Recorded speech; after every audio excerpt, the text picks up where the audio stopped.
Today, part 3 of my interview with Canadian author Diana Stevan about her novel Sunflowers Under Fire, which describes a Ukrainian family's odyssey of migration during the times of World War I.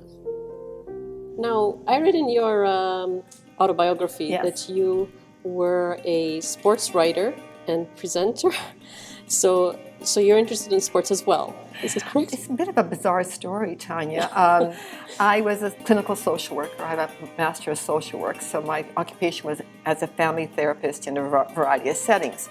But I burned out twice. And one of those times, I was doing some work on the side as a background actor on a film set. And I met this kickboxer who was doing stunt work. And he was about to do the World Kickboxing Championship in Australia. And I had done some volunteer work at Delta Cablevision. I had some, online TV skills. So I thought I should take that story to CBC or CTV.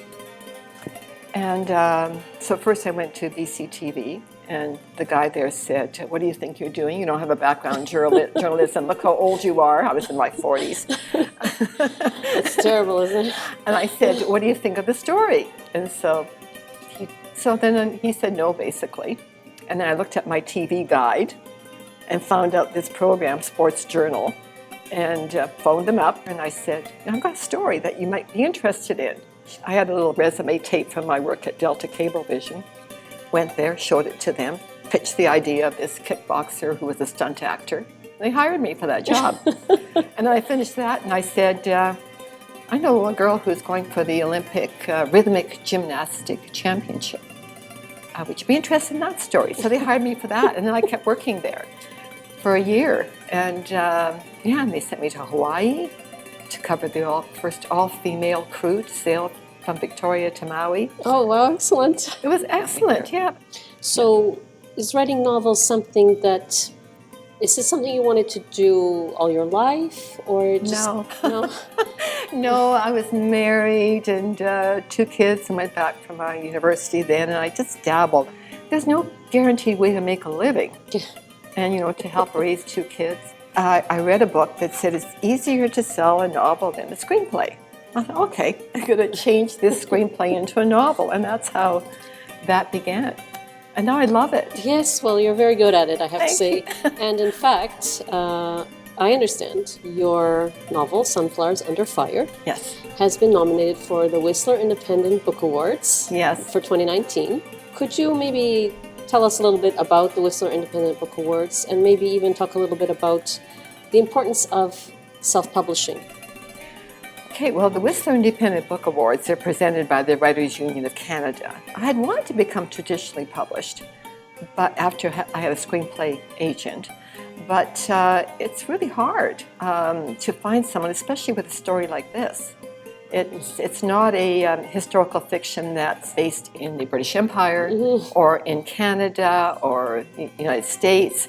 So I didn't find a lot of agents who were particularly excited about the idea. And so because I had previously self-published my first 2 novels, I decided to do this on my own. And I think if you do it properly, it stands up to any traditionally published book out there. So I took care to make sure I had, good editors, a professional book cover designer, a formatter. And as an independent author, I have control over the cover. I have control over the title. I have control over where it goes out. So, and you get more royalties, but at the same time, it's hard to get through some other doors. Right, and it's probably riskier. Certainly it's riskier, because you have to pay for these services yourself. There's ways of doing it that's not unaffordable.